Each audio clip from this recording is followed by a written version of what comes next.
Assalamualaikum warahmatullahi wabarakatuh. Selamat pagi anak-anak, good morning student. Mudah-mudahan anak-anak selalu dalam keadaan sehat walafiat, baik di rumah, di pondok maupun di mana-mana. Anak-anakku sekalian, sekarang ini kita tahu kita masuk dalam masa yang seperti ini, masa yang sulit, masa yang begitu kerasnya. Tapi saya minta kepada kalian harus tetap semangat, tetap belajar, tetap bersungguh-sungguh. Karena apa?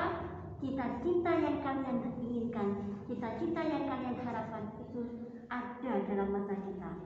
Jadi salah satu kunci keberhasilan seseorang itu adalah melalui proses.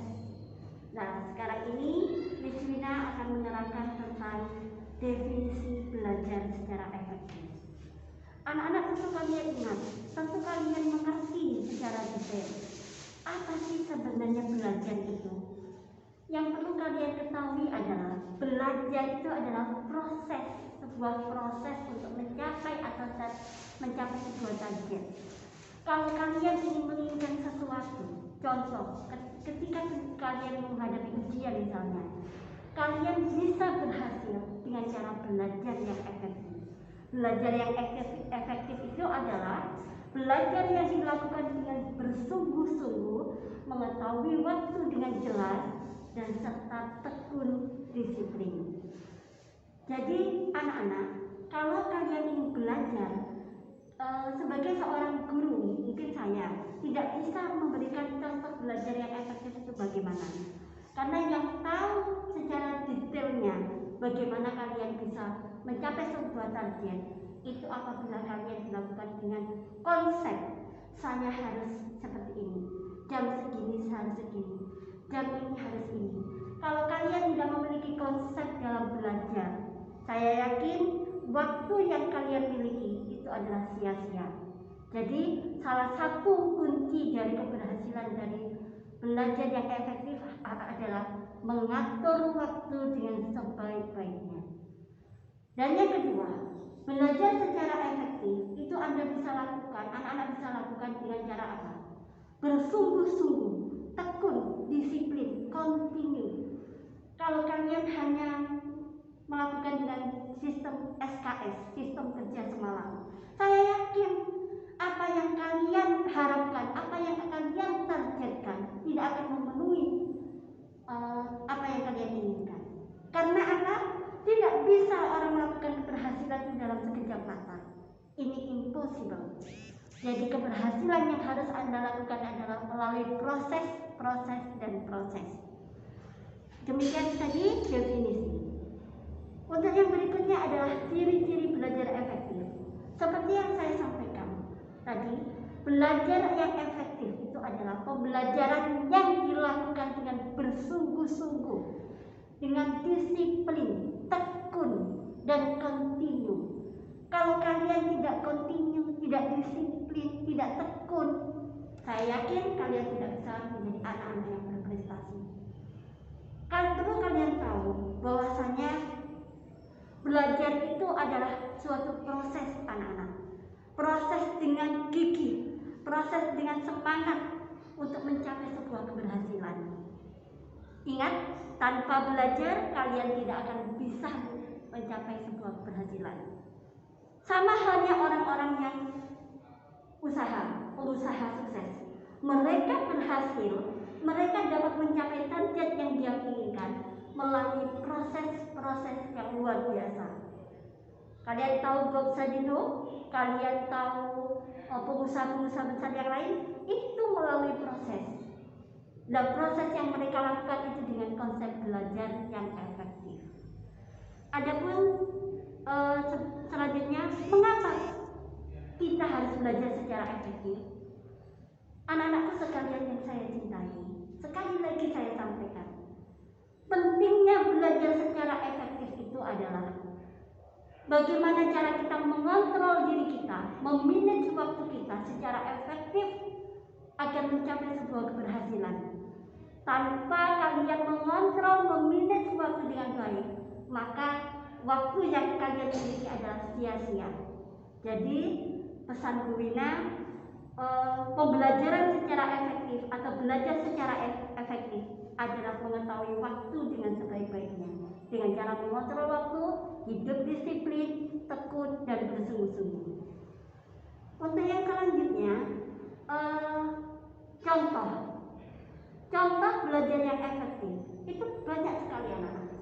Kalian bisa lakukan di pagi hari, di siang hari, di sore hari, di malam hari mungkin. Dengan konsep yang tentunya belajar efektif harus tubuh yang sehat, jiwa yang sehat. Kalau tubuh dan jiwa kita yang sehat, maka belajar secara efektif dapat berjalan dengan lancar. Tapi kalau tubuh kita sakit, jiwa kita sakit, tidak sehat, maka saya tentu tidak akan bisa belajar secara optimal. Jadi anak-anak yang perlu diingat adalah contoh belajar yang efektif di sini adalah jiwa, raga, serta pikiran kita itu adalah sehat. Sehat jasmani dan sehat rohani. Dan tentunya dengan pembelajaran yang efektif, saya yakin tubuh kalian kuat, tubuh kalian sehat, maka semua yang kalian pelajari dapat masuk dengan baik. Apa contoh kalian belajar matematika? Temui konsepnya terlebih dahulu. Jangan lupa sering mengerjakan soal-soalnya, mengerjakan soal bahasa Inggris. Kalian harus bisa mengerti, memahami teks, kemudian banyak vocab yang kamu miliki dengan cara menghafal dan lain sebagainya, menulis dan lain sebagainya. Begitu juga pembelajaran yang lain, IPA, IPS dan lain sebagainya. Itu tidak lain dengan cara membaca. Kalian bisa mendapatkan ilmu pengetahuan, kalian bisa mendapatkan ilmu sosial dengan cara membaca. Tanpa membaca, kalian tidak akan pernah bisa mendapatkan ilmu atau informasi sedikit pun. Konsep dari membaca tersebut tidak lain adalah contoh dari pembelajaran secara efektif. Kalian harus punya planning. Target saya harus menguasai bahasa Inggris. Target saya harus menguasai IPS. Target saya harus menguasai bahasa Inggris. Kalau kalian sudah punya target, seminggu saya bisa bahasa Arab, seminggu saya bisa bahasa Inggris, seminggu lagi saya bisa IPA. Saya yakin seluruh mata pelajaran akan tercover dengan baik. Ya. Untuk yang berikutnya adalah tujuan pembelajaran secara efektif. Anak-anak tahu tujuannya apa sih Bu sebenarnya belajar efektif itu? Tentu saat ini adalah masa-masa yang sulit, masa-masa pandemi seperti ini. Tidak ada seseorang pun, satu orang pun di dunia ini yang merasa tidak kesulitan, baik dalam sektor perekonomian atau mungkin dalam sektor pembelajaran. Banyak sekali ibu-ibu, banyak sekali anak-anak di luar sana mengeluh dengan adanya konsep pembelajaran saat ini terjadi, baik secara daring maupun penugasan dan lain sebagainya. Kalau menurut pendapat dominasi pribadi, jangan menjadikan kendala, jangan jadikan alasan daring itu susah, jangan jadikan alasan kalau pandemi, jangan jadikan alasan karena ini corona. Jangan dan jangan. Yang perlu kalian pahami adalah pembelajaran secara efektif dalam musim-musim pandemi saat ini adalah kalian harus efektif, kalian harus aktif. Aktif dalam hal apa? Aktif dalam mencari informasi, aktif dalam dunia informatika dan lain sebagainya. Jangan jadikan alasan karena ini adalah pandemi, saya tidak bisa melakukan apa-apa. Kemudian ada kata-kata frustasi. Kalau sudah apalah dan apalah nanti jadinya, tentu hasilnya tidak ada, innocent. Kalau ini kalian terapkan seterusnya, saya yakin pembelajaran di Indonesia tidak akan berjalan dengan baik dan lancar. Jadi anak-anak yang perlu kalian pahami di sini adalah karena ini musim pandemi, karena ini adalah musim seperti ini, kalian harus belajar mandiri tanpa bantuan siapapun. Baik Bapak Ibu guru. Bapak Ibu guru di sini adalah sebuah fasilitator, tapi semua ada di tangan kalian. Semua masa depan kalian ada di tangan kalian. Saya hanya menyarankan barang siapa yang bersungguh-sungguh, maka dia akan mencapai keberhasilan. Manjadda wajada, man sabara dhafira. Itu sangat jelas teman-teman. siapa yang bersungguh-sungguh, maka dia akan mendapatkan apa yang dia inginkan. Barang siapa yang bersabar, maka dia akan tunjukkan jalannya. Maka dari itu anak-anak, tujuan belajar efektif di sini adalah tidak lain dan tidak bukan untuk meraih masa depan kalian. Masa depan kalian, cita-cita kalian, harapan dan impian kalian ada di tangan kalian sendiri. Bukan bapak ibu guru, bukan orang tua, bukan guru les, bukan siapapun itu, tapi semuanya ada di tangan kalian. Hanya kalian yang bisa menjalankan, menggerakkan kemana kalian harus berjalan. Ke kiri kah, ke kanan kah, semuanya di tangan kalian. Jadi harapan Miss Wina dan guru bapak ibu dan guru yang lainnya tentunya hanya satu. Kalian harus semangat, harus berjuang, harus tanpa pantang menyerah. Hilangkan sikap menyerah, hilangkan sikap acuh tak acuh, ya. Jadi harus yang kalian yang pikirkan di sini adalah bagaimana saya harus berhasil, bagaimana saya harus mencapai cita-cita yang saya inginkan. Kalau saya diam di tempat tanpa berjalan, mana bisa saya memperoleh sebuah keberhasilan? Jadi sekali lagi anak-anak, keberhasilan bisa terjadi, keberhasilan bisa diraih kalau kalian dengan cara belajar yang efektif. Belajar yang efektif itu pula hanya bisa kalian tentukan pada diri kalian masing-masing. Karena saya yakin setiap individu memiliki sistem pembelajaran secara efektif pada diri masing-masing. Contoh Bu Wina bisa melakukan pembelajaran secara efektif dengan cara apa? Mungkin sistemnya saya buat dengan cara mungkin saya menggunakan Zoom, video, atau mungkin saya mengajarkan anak-anak saya dengan ilmu selain ilmu yang umum. Saya juga sisipkan ilmu agama di dalamnya. Jadi tidak monoton anak-anak. Semua yang kita tonton itu ambil sisi baiknya, ambil sisi positif pembelajarannya. Semua di sini saya yakin anak-anak ini anak-anak pintar. Di Mambaul Ulum orang tuanya orang tua hebat, sudah memondokkan anak-anaknya, sudah menyekolahkan di pondok pesantren, sudah menyekolahkan di yayasan yang beragama yang notabene Islam.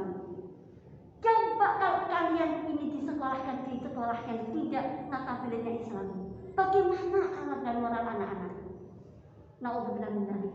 Kalian tahu di luar sana banyak sekali anak-anak yang pandai, anak-anak yang pintar, anak-anak yang cerdas tapi tidak memiliki moral.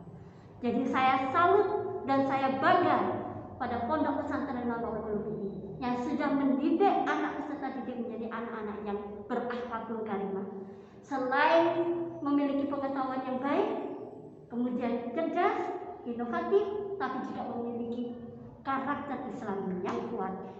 Dan saya mohon kepada anak-anak, selain kalian di sini mondok, jangan lupa tetap raih cita-cita kalian. Tunjukkan bahwa pondok pesantren itu adalah pondok yang modern, pondok yang notabene tidak hanya pintar agama, tetapi juga ilmu pengetahuan dan teknologi yang lainnya. Jangan mau kalah dengan anak-anak yang luar. Dan jangan berpikir anak pondok tidak bisa seperti itu.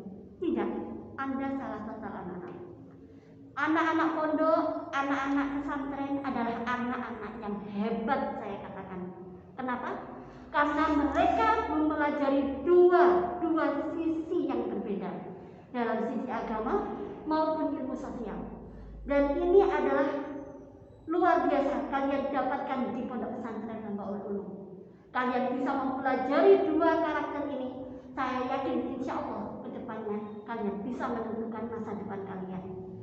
Hati-hati anak-anak melangkah, karena di luar sana banyak sekali pengaruh negatif pada diri kita. Kalau kita tidak membentengi agama dengan kuat, saya yakin kalian tidak akan bisa menjalani kehidupan ini dengan baik. Banyak anak-anak terjerumus narkoba, banyak perzinahan di mana-mana. Karena apa? Karena tidak ada pembekalan agama di dalamnya. Kalau seandainya mereka semua dibebani agama dalam diri mereka, insya Allah mereka akan tertata dengan hati baik. Karena hatinya hati Islam. Seperti anak-anak pondok pesantren Mambaul Ulum. baik yang santri perempuan, baik santriwan maupun santriwati, semuanya bernaungan Islami, hatinya pun bercahaya Islami. Jadi saya harapkan akhlak yang kalian miliki, ilmu yang kalian dapatkan itu adalah dapat bermanfaat bagi kalian ke depannya. Untuk yang selanjutnya, yang terakhir anak-anak, yang saya ingin sampaikan untuk yang terakhir kalinya. Sudah saya sampaikan banyak panjang lebar tadi di depan. Inti dari pembelajaran efektif adalah pembelajaran yang sistematis, pembelajaran yang berencana, pembelajaran yang disiplin, bersungguh-sungguh, tekun, dan mengontrol waktu dengan sebaik-baiknya.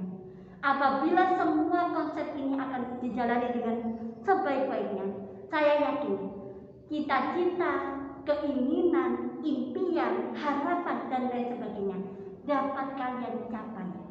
Tanpa adanya pembelajaran yang secara efektif pada diri kalian, tentu jangan bermimpi menjadi orang yang berhasil. Jangan bermimpi menjadi orang yang diharapkan oleh orang tuanya. Jadi orang tua di sini adalah mendoakan dan mensupport. Selebihnya keberhasilan ada di tangan kalian.